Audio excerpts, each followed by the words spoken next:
Bonsoir, soyez les bienvenus dans 28 minutes. Bonne année. Bonne année. Bonne année. À vous, bien sûr, qui nous regardez. Et précisément, au nom de toute l'équipe, merci à toutes et tous d'être toujours plus fidèles et nombreux. Artésiens, 28 minutes au fil, à nous suivre. L'actualité internationale, c'est l'enlèvement du dirigeant vénézuélien Nicolás Maduro par les États-Unis. C'est sa comparution aujourd'hui même devant la justice new-yorkaise, la sidération au Venezuela, bien sûr, et les menaces proférées par Donald Trump contre d'autres pays de la sphère états-unienne, Cuba, la Colombie, le Mexique et au nord, le Groenland.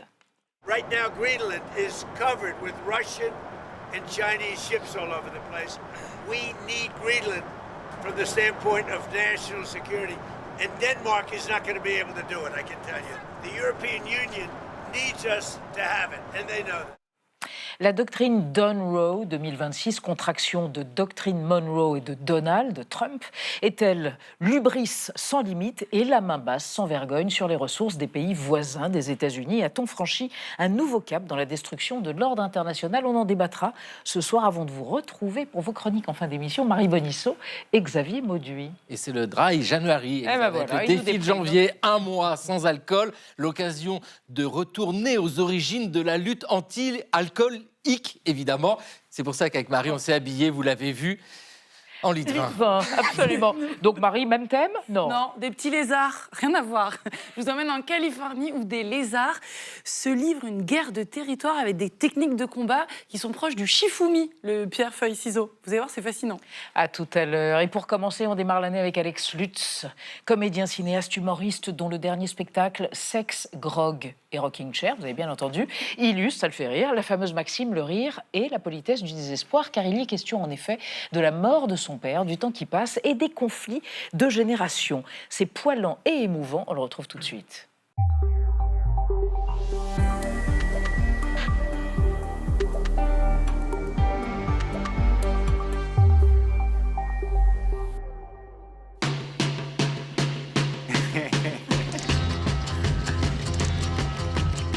Eh ben oui. Alors, bonsoir Alex Lutz. Bonsoir. Qu'est-ce qu'on... Anandiaï, Benjamin Sportouche, évidemment. Qu'est-ce qu'on entend? Rolling Stones, Painted Black. Bah ouais. On l'entend dans votre spectacle. On entend ça et plein Pourquoi d'autres. Parce que Pourquoi on c'est la l'entend musique de mon papa. Parce que votre papa était quoi? Né en 50. 51. Painted Black, 66. Il Bah a voilà. entendu ça à 15 ans. Voilà. Et j'ai Donc- retrouvé il y a 2 jours, Oui. j'ai réouvert un carton avec tous les vinyles que j'ai. Car C'était il très, écoutait très ça touchant. sur vinyle. Oui, Ben oui, c'est un boomer. ouais. Hein, Alors c'était un je les ai boomer. tous reclassés, c'était génial. Très bien. On va découvrir votre profil dans un instant. Mais dites, Alex Lutz, Sex, Grog et Rocking Chair, c'est interdit aux moins de 60 ans, le spectacle? Ah non, complètement. Ah bon Non, pas du tout. D'accord. C'est transgénérationnel. C'est que ça parle de ces deux générations, en tout cas Des celle de mon réconciliations. papa et de la C'est ça. mienne. Ouais. Le profil d'Alex Lutz par Gaël Legras tout de suite.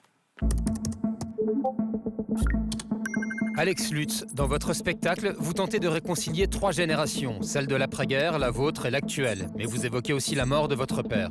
Vous qui considérez le temps comme un outil de création, quel rapport entretenez-vous avec lui désormais? Pour répondre à cette question, vous avez le profil idéal. Né à Strasbourg en 1978, vous vous consacrez vite à la scène une fois le bac décroché. Remplissons le temps et faisons semblant d'exister. Et jouons quand même. Vous faites alors partie de la troupe de Pascal Spengler, metteuse en scène qui envisage le théâtre comme un travail en cours perpétuel. Chaque création est peut-être la continuité d'une œuvre qui se fait et qui s'arrêtera peut-être, j'allais dire, au seuil de la mort. En 2005, vous avez 27 ans et vous mettez en scène Sylvie Joly, 71 ans, dans La cerise sur le gâteau. Je me place en accoucheur, en sage-femme, et si possible avec péridurale, quoi. Dans votre premier one-man show, vous incarnez de nombreux personnages et vous revenez aussi sur des souvenirs d'enfance, comme celui-ci quand votre père vous conduisait à l'école. Une époque révolue. Et nous, on était comme ça derrière. Ouais. J'ai 6 ans, j'ai pas de ceinture, ouais. Que maintenant, les enfants, on les attache bien, on fait très attention, on est là, clac, clac, clac, clac, clac. Catherine et Liliane à la télé, acteur au théâtre, au cinéma, romancier avec Le Radiateur d'Appoint en 2020, vous écrivez et réalisez Guy en 2018, une fiction sur un chanteur de 74 ans. Je voulais raconter le temps qui reste, ce qu'on en a fait, ce qu'on peut encore en faire, ce que veut dire laisser une trace, ce que veut dire passer un relais. Cette même année, vous proposez votre deuxième seul en scène. Si être drôle, c'est une qualité, bon, bah, si tant est que ça soit une qualité, bah, ça se perd, une qualité, je suis désolé. Il y a bien des gens beaux qui sont devenus moches. Le nombre de fois on trouve des gens, on est là, ah putain Françoise, oh putain d'accord Françoise. Aujourd'hui, la mort de votre père constitue le fil rouge de Sex, Grog et Rockin' Chair. Ma collègue, elle m'a dit, vous avez déjà vu avec elle pour le cercueil. Donc ça, c'est bonnard, c'est déjà un souci en moins. Faudra bien me dire si vous voulez qu'on crée un compte client. Avec le temps, dites-vous, le deuil ne passe pas, l'absence, c'est une conversation qui continue. C'est troublant de vous voir vous regarder. Ah bah oui, vous aimez pas raisonnablement. Jamais. Non. Raisonnablement pas. Oui, raisonnablement pas. Ouais.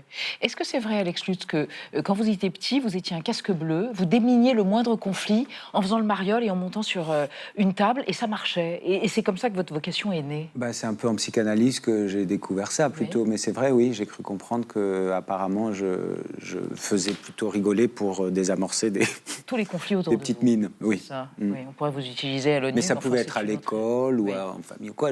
Quand je voyais un peu de l'attention, j'ai plutôt tendance à vouloir que le sourire revienne, quoi.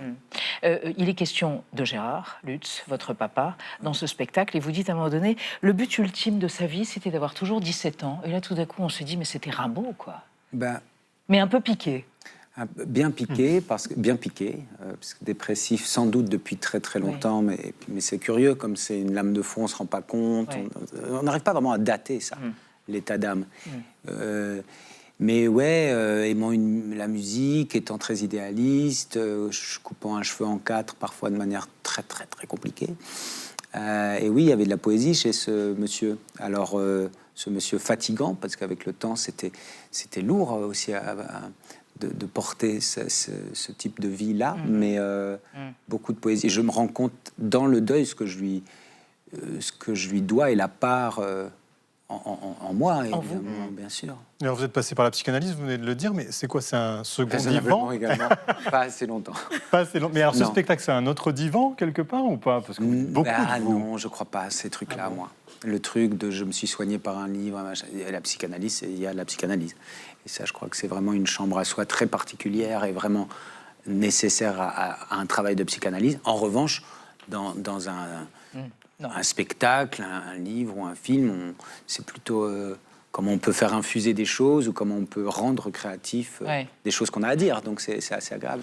C'est une espèce de prière, en revanche, une espèce de prière rigolote sur scène. Oui, vous avez cité Virginia Woolf tout à l'heure involontairement, peut-être en disant une chambre à soi, mais une prière, à la fois une lettre d'amour et peut-être de remords, parce que vous dites, j'ai pas beaucoup accompagné mon père, à la fin, j'étais pas assez présent. Alors, on était là souvent, et ma sœur également, on était là souvent avec vous alternez de plein de moments et de périodes. Il y avait des moments. Ce qui est le plus insupportable, c'est l'agacement avec quelqu'un qui comme on dit, qui va peser sur sa propre vie, à lui d'abord, et puis un peu évidemment sur celle des autres.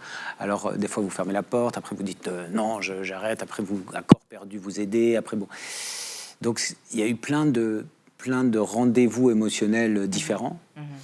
Et oui, il y a un peu forcément du... Je ne sais pas si c'est du remords, mais oui, quelques petits regrets.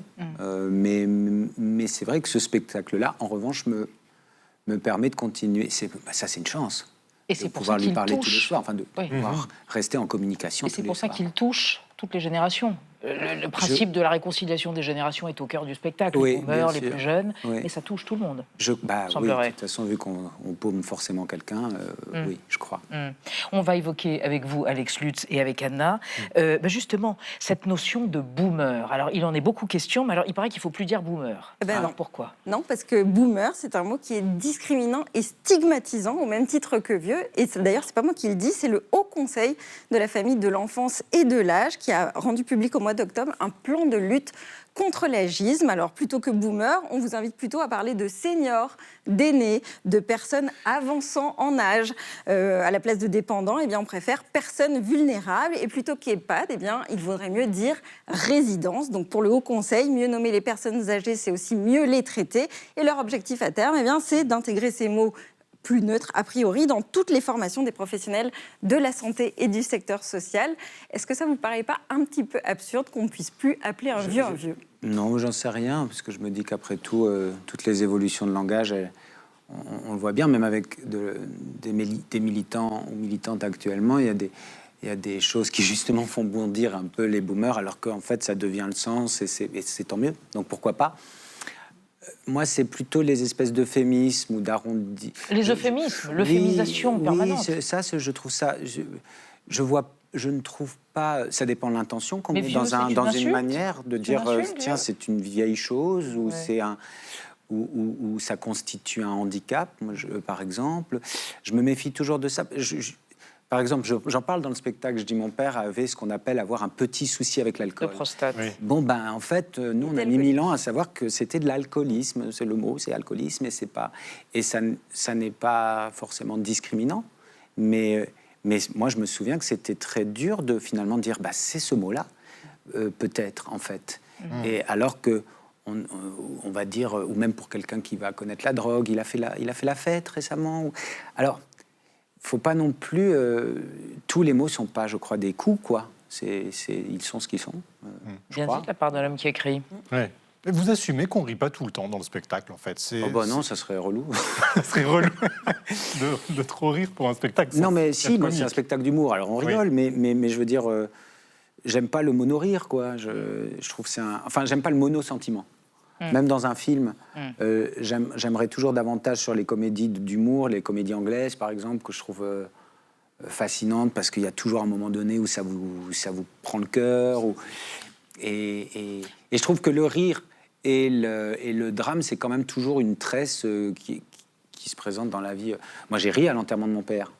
Alors que c'est triste, un enterrement. Mais j'ai ri. Il y a toujours à un moment donné un truc où tu dis l'autre, il s'est cassé la gueule, je sais pas quoi, il s'est trompé de porte. T'as quelqu'un qui a rien à voir avec cet enterrement-là, qui dit pardon, qui va à un autre. Bon, c'est chouette.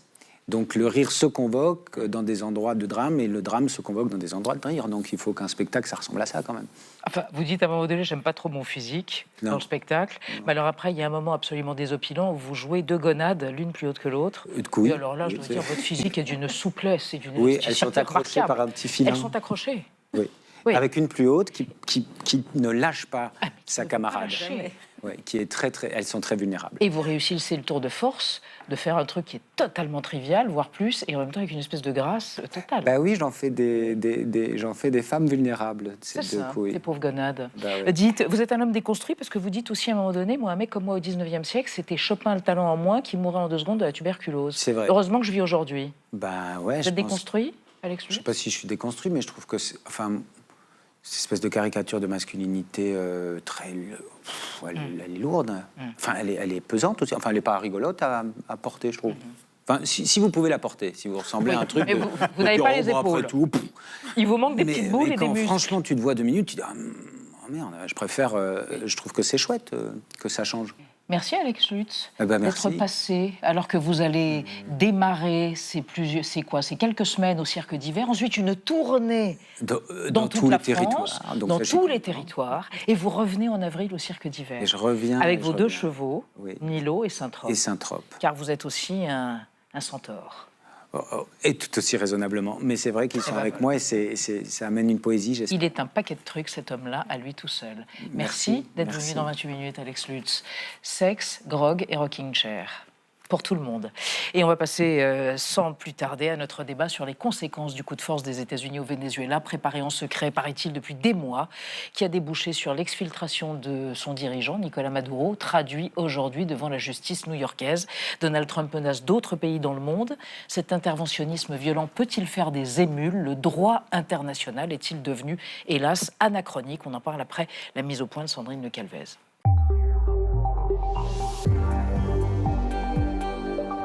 Menotté, l'ancien homme fort du Venezuela, Nicolás Maduro, est arrivé au tribunal de New York ce soir pour se voir signifier des accusations de trafic de drogue, 2 jours après une spectaculaire arrestation. Samedi dans la nuit, l'armée américaine a mené des raids sur Caracas. Nicolás Maduro et son épouse ont été enlevés et exfiltrés par des forces spéciales. Donald Trump et ses plus proches conseillers ont suivi les opérations en direct. Joint au téléphone par Fox News, le président américain n'a pas boudé son plaisir. If you would have seen what happened, I mean, I watched it literally like I was watching a television show. It was an amazing thing, amazing. Incroyablement illégal, s'insurgent de nombreux pays qui dénoncent une violation du droit international. Le Conseil de sécurité de l'ONU s'est réuni cet après-midi, inquiet, car Donald Trump parle cash, il n'a pas l'intention de s'arrêter là. Cuba is ready to fall. You know? Yes. Colombia is very sick too, run by a sick man who likes making cocaine and selling it to the United States, and he's not going to be doing it very long. Le président colombien Gustavo Petro a réagi en déployant l'armée à la frontière avec le Venezuela. L'ancien guérillero se déclare prêt à reprendre les armes, tandis que des guérillas colombiennes annoncent qu'elles combattront les États-Unis. Officiellement, Donald Trump veut enrayer le narcotrafic en Colombie et au Venezuela. Mais le président businessman lorgne aussi sur les vastes ressources pétrolières vénézuéliennes. We're going to take back the oil that, frankly, we should have taken back a long time ago. Donald Trump s'approprie la doctrine Monroe, rebaptisée Donroe pour Donald. Il y a 2 siècles, elle considérait l'Amérique latine comme la chasse gardée des États-Unis. Alors quelles seront les prochaines cibles de Donald Trump? Jusqu'où peut conduire ce nouvel impérialisme américain? Colombie, Mexique, Cuba, Iran ou Groenland? Nos 3 invités pour ce débat, Yoletti Brachot, bonsoir, enseignante, chercheuse en sciences politiques à l'Université d'Avignon. Vous avez co-dirigé la revue Cahiers des Amériques latines consacrée à la violence d'État au Venezuela. C'était en 2023. Selon vous, à travers le renversement de Nicolás Maduro, il y a un objectif plus large que le retour des entreprises pétrolières américaines au Venezuela, à savoir le retour de l'influence forte des États-Unis sur toute l'Amérique latine dans son intégralité. À côté de vous, Olivier Compagnon, bonsoir. Bonsoir. Historien, professeur à l'Institut des hautes études de l'Amérique latine. Vous doutez qu'il y ait d'autres interventions américaines à court ou moyen terme. Et vous ajoutez, il existe de très fortes réticences au sein même du Parti républicain et de l'électorat de Donald Trump. En revanche, viser le Venezuela, c'était aussi viser indirectement Cuba, puisque cette île, ce pays, vit sous perfusion vénézuélienne depuis 25 ans au moins. À côté de vous, Pierre Bourgois, bonsoir. Bonsoir. Maître de conférences en sciences politiques, spécialiste de la politique étrangère américaine. Dernier essai, le néoconservatisme américain, la démocratie pour étendard. Et selon vous, l'opération américaine au Venezuela montre que le droit international est complètement effacé. Il peut y avoir des condamnations directes par les pays membres de l'ONU. Le problème, c'est que les États-Unis font partie du Conseil de sécurité de l'ONU. Et on démarre le débat avec le néologisme mot-valise du jour. Donroe, néologisme formé par la presse américaine et récupéré avec gourmandise, il faut le dire, par le président américain lui-même. C'est donc l'association du nom de Donald Trump à la doctrine de l'ancien président américain James Monroe, datant de 1823. L'Amérique latine est alors considérée comme un pré-carré des États-Unis. Monroe est donc devenu Donroe. Et la doctrine Monroe, dit aujourd'hui Trump, nous l'avons dépassée de très loin. Alors en quoi, Olivier Compagnon, le président américain, est allé au-delà de la doctrine Monroe avec cette arrestation du président Maduro? Alors, contrairement à ce qu'on dit souvent, le texte originel de 1823 que vous venez d'évoquer, donc du président James Monroe, n'est pas exactement le fondement de l'impérialisme états-unien. C'est un texte qui dit très concrètement, à une époque où l'Europe est dans une période de restauration monarchique, les Européens, donc les Britanniques, les Espagnols, les Portugais, vous n'avez plus rien à faire sur le continent américain. Les États-Unis parlent au nom de l'hémisphère occidental, mais il n'y a pas à ce moment-là de projet impérial états-unien. Les États-Unis ont autre chose à faire à ce moment-là, la conquête de l'Ouest, le problème de l'esclavagisme, etc., etc.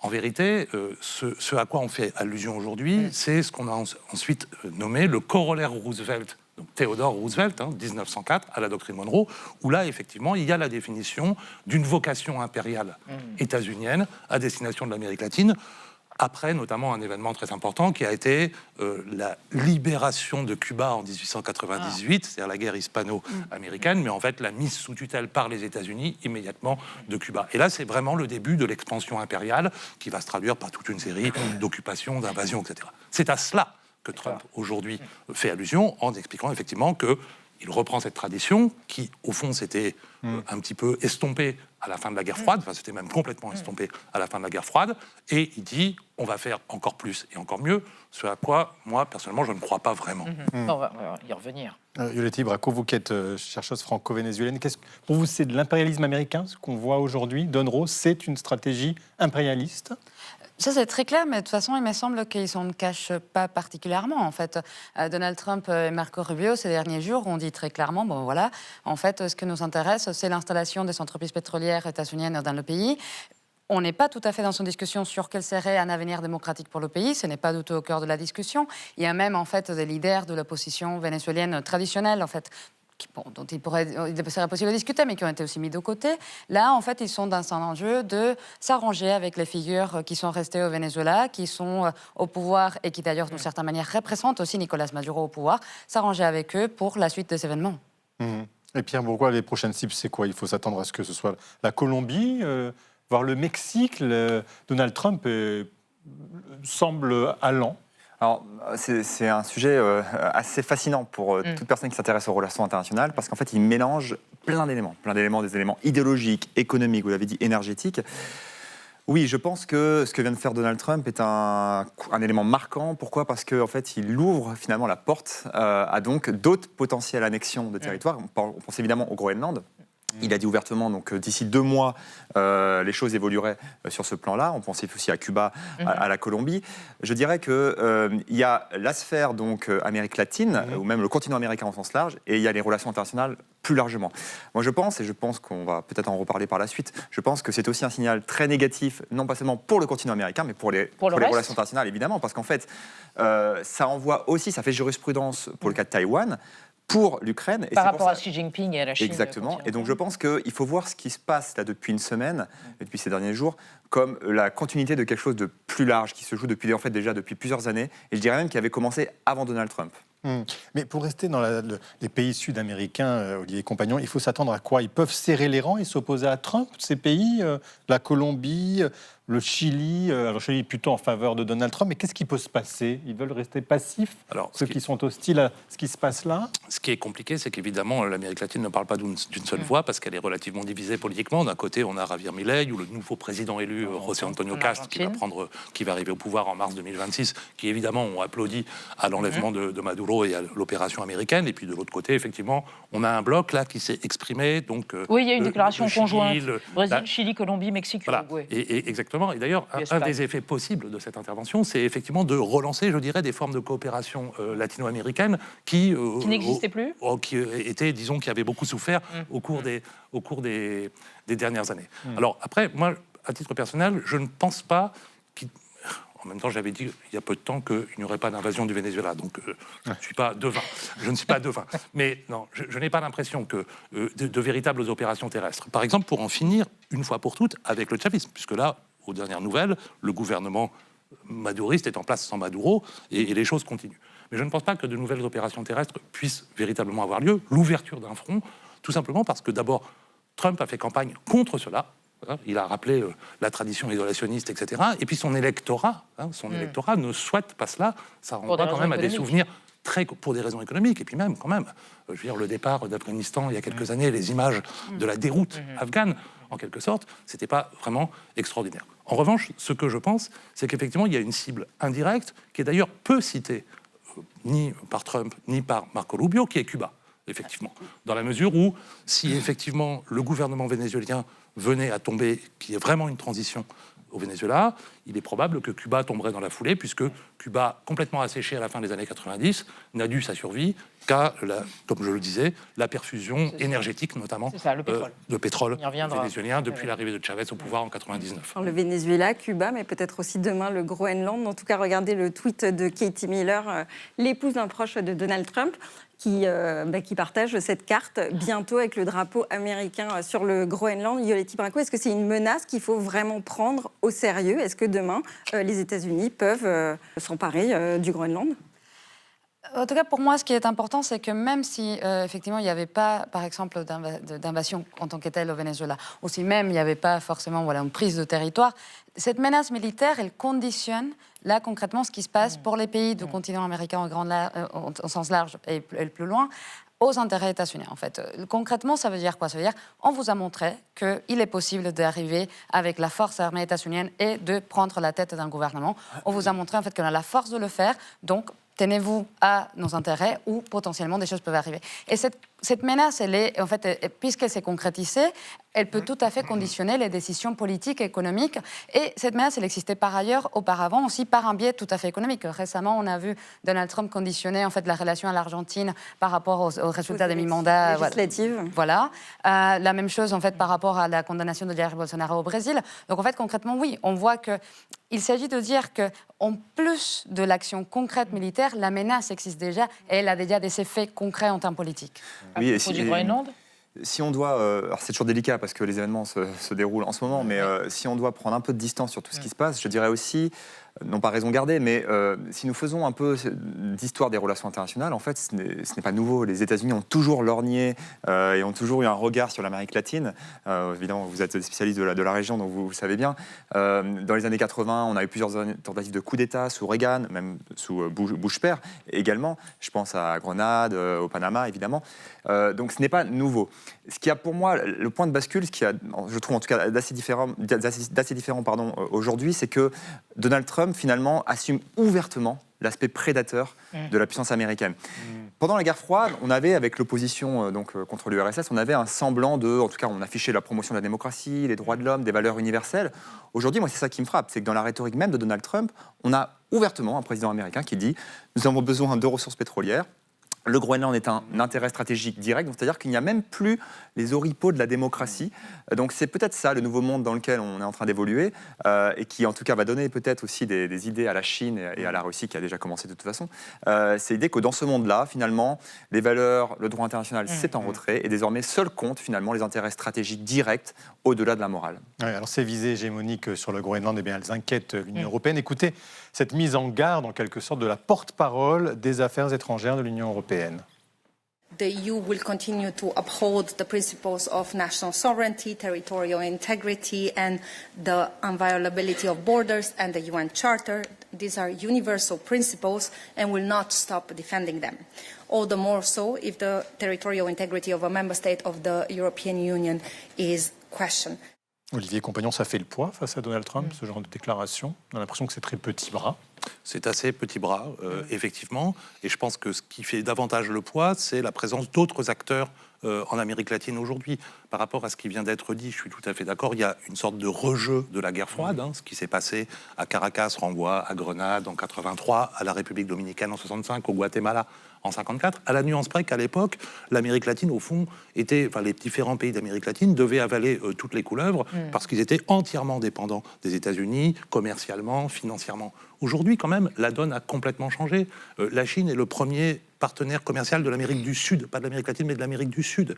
Et donc aujourd'hui, effectivement, il y a la possibilité, face à cet impérialisme totalement décomplexé, prédateur, extractiviste, on peut mettre plein d'adjectifs, il y a la possibilité pour les pays latino-américains d'aller chercher d'autres alliances, qui ne sont pas non plus les alliances qui font le plus rêver, nécessairement, mais en tout cas, la situation n'est pas du tout la même que jusqu'à la fin des années 80. Alors, vous évoquez la Chine, on va évoquer avec vous la Chine et l'Amérique latine. Quelle relation d'intérêt avec vous, Anna? Depuis l'embargo sur le pétrole de 2019, la Chine est devenue le premier importateur de brut vénézuélien en lui achetant à bas coût environ 80% de sa production. Alors ces importations, elles ne représentent que 5% de la consommation chinoise, mais ce qui inquiète Pékin, c'est la mainmise des États-Unis sur la plus grande réserve de pétrole au monde et donc un possible coup de frein à son expansion sur le continent. Il faut dire que depuis plusieurs années, la Chine ne cache pas ses ambitions. Elle se positionne stratégiquement dans la région grâce notamment à ses nouvelles routes de la soie.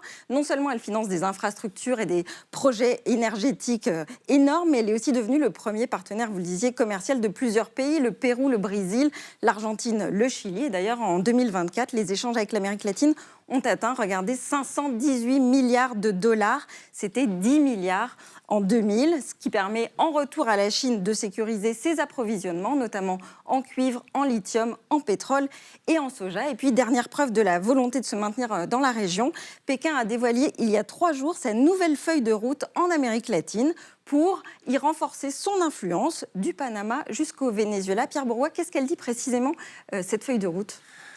Ce qu'elle dit, c'est que la Chine a aussi un comportement prédateur. Voilà, c'est clair, en fait. Je pense qu'il ne faut pas opposer, on n'est pas dans un monde binaire, les gentils contre les méchants. La Chine a aussi des intérêts stratégiques en Amérique latine, elle en a partout d'ailleurs, en Afrique, en Asie du Sud-Est, enfin bref, partout.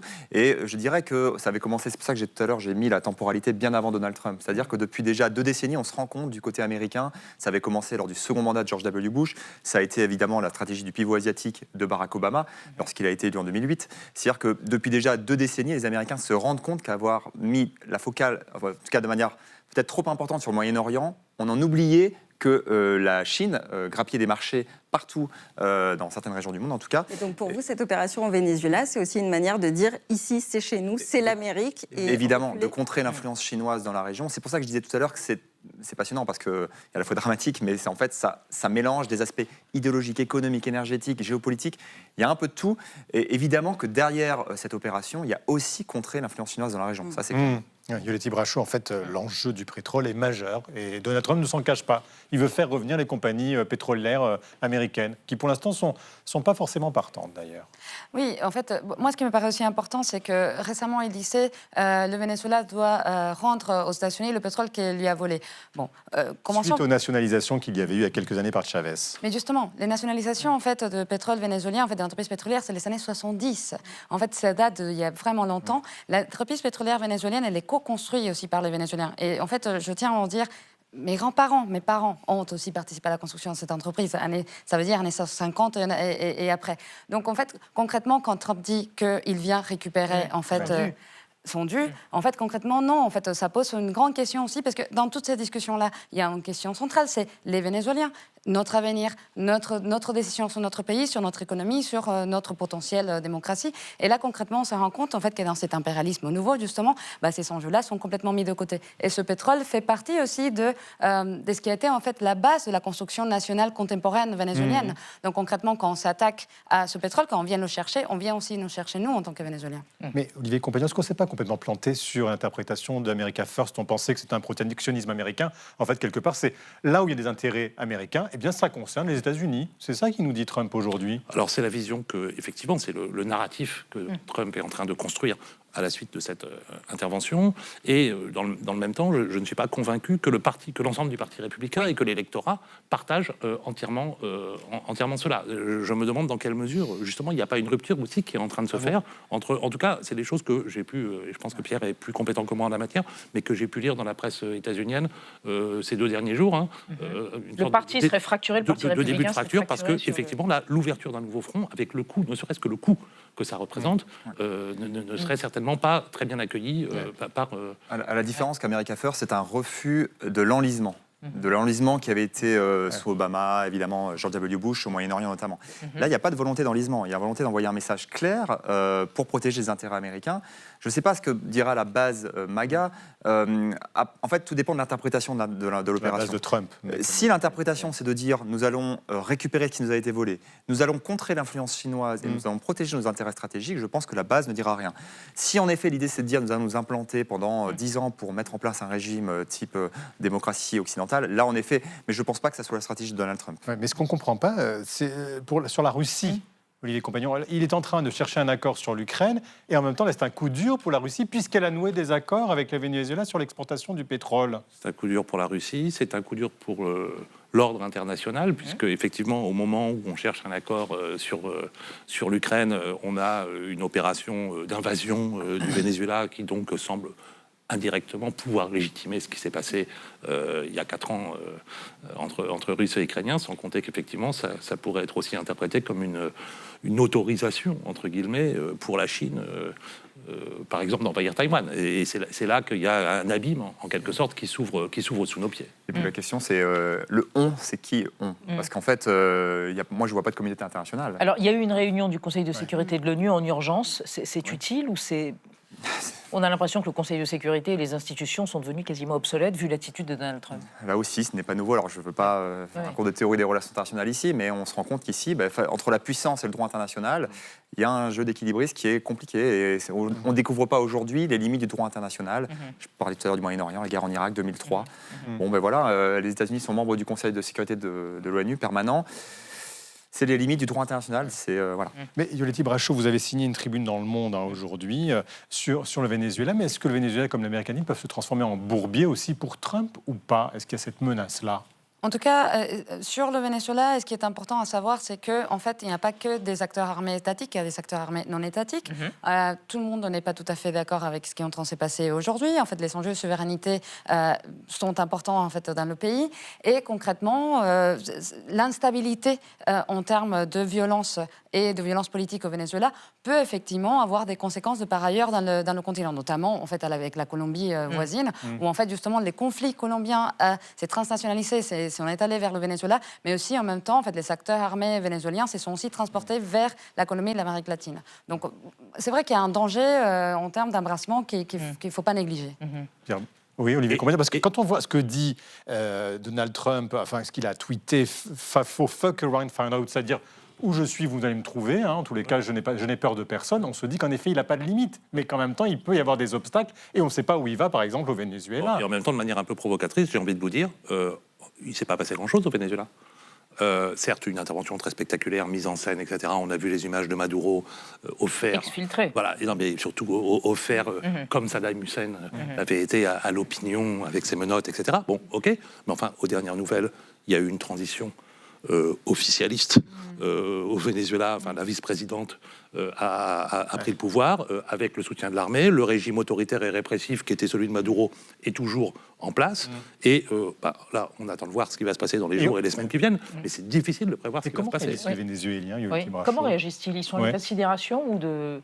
Il y a 8 millions de gens qui ont quitté le pays à la suite de cette gouvernance dictatoriale. Mais comment réagissent ceux qui sont toujours là-bas? En fait, sur place, les réactions sont au début, voilà, sidération, angoisse, ça c'est certain, mais aussi beaucoup de retenue. Parce que concrètement, justement, comme vient de dire Olivier Compagnon, en fait, le gouvernement est toujours en place et en fait, les questions de répression sont toujours présentes. Par contre, effectivement, ce gouvernement, donc en place, est aussi toujours en capacité de mobiliser. Et donc, il y a des mobilisations de soutien à Maduro qui ont commencé de manière discrète, mais qui se font de plus en plus importantes. Ce sont un peu les seules mobilisations qui sont possibles, on va dire, là où en fait, voilà, les autres personnes de notre bord politique, on va dire, se font discrets. Voilà. Merci en tout cas à tous les trois d'être venus nous expliquer et nous rendre un peu plus clairs tous les enjeux autour de cet événement hors norme. Merci infiniment. On va rester dans l'actualité vue par Xavier Mauduit et Marie Bonisseau. Inventaire à l'après-vert autour des bénéfices physiques et mentaux du janvier sobre, le Dry January, et des découvertes scientifiques sur des lézards californiens ludiques. Mais avant ça, le mot vedette du jour, doomer, avec un D comme désespérance, pas un B comme boomer, c'est entendu. Hockey Doomer, dérivé de Hockey Boomer. Alors, c'est une tentative des Doomers. Ce qu'on appelle un Doomer. Qu'est-ce que ça veut dire? Exactement ce que ça dit. Merci de m'en dire un peu plus. Entendu. La vie secrète des mots vedettes. Doomer, du vieil anglais doom, jugement traduisible par catastrophiste, désigne un individu résolument pessimiste quant à l'avenir du monde, un chantre du « on va tous crever ». Parmi les raisons de redouter l'effondrement de la civilisation, les doomers incluent notamment l'IA et la putative IA générale, dont l'avènement est peut-être imminent. Ou pas. L'IA générale, à la définition encore fumeuse, selon le boss de la plus célèbre fabrique d'IA, est un bidule qui pourrait effectuer n'importe quelle tâche intellectuelle humaine et même apprendre d'elle-même. Une IA de science-fiction au pouvoir tel qu'elle représente un danger civilisationnel dont les doomers font leur lit de mort. Les doomers de l'IA ont ceci de particulier qu'ils comptent dans leur rang ceux qui en sont à l'origine.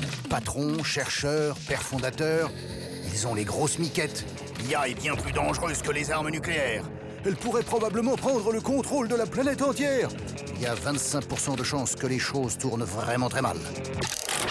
Le Oppenheimer de l'IA, Nobel de physique 2024 et doomer de compète, a comparé ChatGPT à un idiot savant qui tente de concilier des opinions, mais redoute l'avènement d'un système qui pourra comprendre différentes visions du monde et quiconque manie l'IA pourra imposer sa propre version, décider du vrai et du faux. Si les doomers prévoient l'apocalypse post-IA générale à 3, 10 ou 20 ans, ce vibrant sensationnalisme éclipse le minutieux travail de destruction déjà entamé par l'IA ordinaire. Appétit énergétique démentiel, règne du fake, suicide des ados, pillage des arts et des lettres, chômage galopant dans les métiers à cervelle, etc. QI artificiel, chaos réel.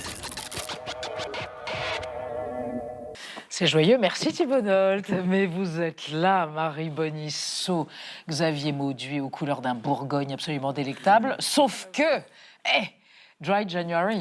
Hein, on boit plus, on boit pas en janvier, janvier sec.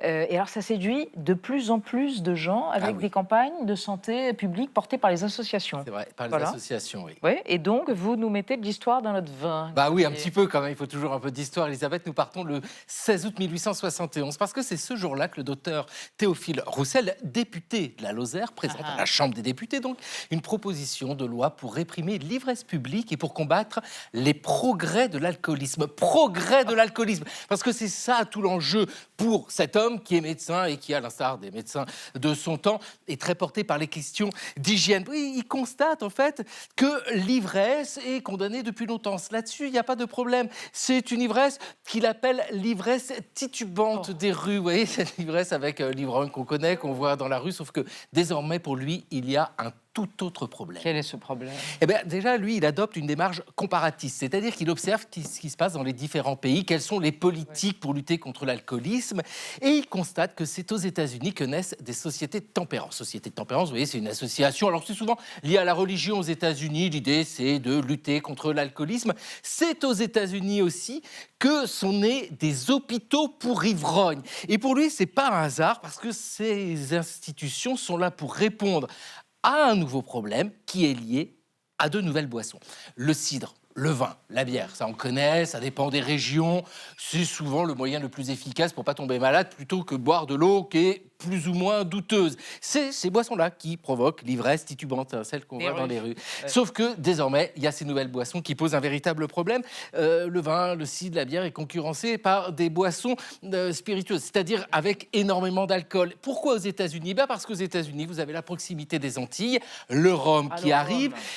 Cette consommation-là se développe pendant la guerre de sécession avec du grain distillé, et on pense tout de suite au whisky, et ce sont ces boissons qui provoquent non plus l'ivresse titubante, mais des instincts pervers, nous dit le docteur. C'est comme ça qu'on dit. Mais oui, on parle d'instincts pervers, on parle de démence, de violence et pourquoi pas de suicide. Il est donc urgent de combattre ces boissons, tellement urgent d'ailleurs qu'avant même que la loi ne soit votée, est créée en France, en 1872, une société de tempérance. C'est la première. La loi, elle, c'est l'année suivante, c'est en 1873. Mais remarquez que la loi est répressive, c'est-à-dire qu'elle n'a pas du tout la même efficacité que le travail effectué par ces sociétés, ces associations, c'est le cas aujourd'hui encore, qui misent sur l'éducation afin que, sur ce coup-là, ce ne soit pas la santé qui trinque. Vous êtes dit 20. Mauduit.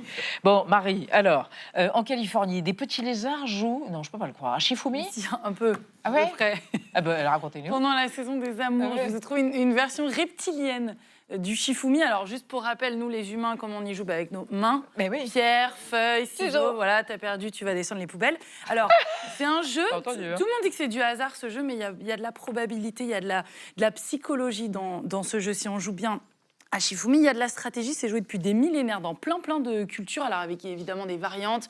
Les Suisses utilisent un marteau pour casser la pierre. Et puis, mes préférés, en Indonésie, on envoie une fourmi combattre contre l'éléphant. La fourmi rentre dans son oreille et le rend fou de l'intérieur. Bref, la nouvelle version, c'est une version pour les tout petits lézards à flancs maculés. C'est leur nom. Ils vivent dans les collines de Californie. Et eux, ils se battent pour des femelles. Ils ne sont pas très déconstruits, ces lézards. Alors, au début de chaque saison de reproduction, leur gorge, au mâle, se colore soit en bleu, soit en jaune, soit en orange. Donc, comme quand on mettait des chasubles au collège pour aller jouer au handball, ils font des équipes de différentes couleurs. Les lézards orange, eux, c'est les plus énervés. Leur stratégie, c'est conquérir un très grand territoire et d'avoir un maximum de femelles, voilà, jusqu'à 6. Eux, ils combattent les lézards bleus. Les lézards bleus, territoire assez petit, 1 à 2 femelles, la tempérance. Et puis, il y a les lézards jaunes, qui, eux, se fichent complètement de conquérir un territoire. Eux, ils sont plus malins. Ils vont secrètement se faufiler chez les oranges. Ils vont s'accoupler secrètement avec les femelles des oranges, qui doivent gérer un très grand territoire et qui n'arrivent donc pas complètement à tout surveiller ce qui se passe chez eux.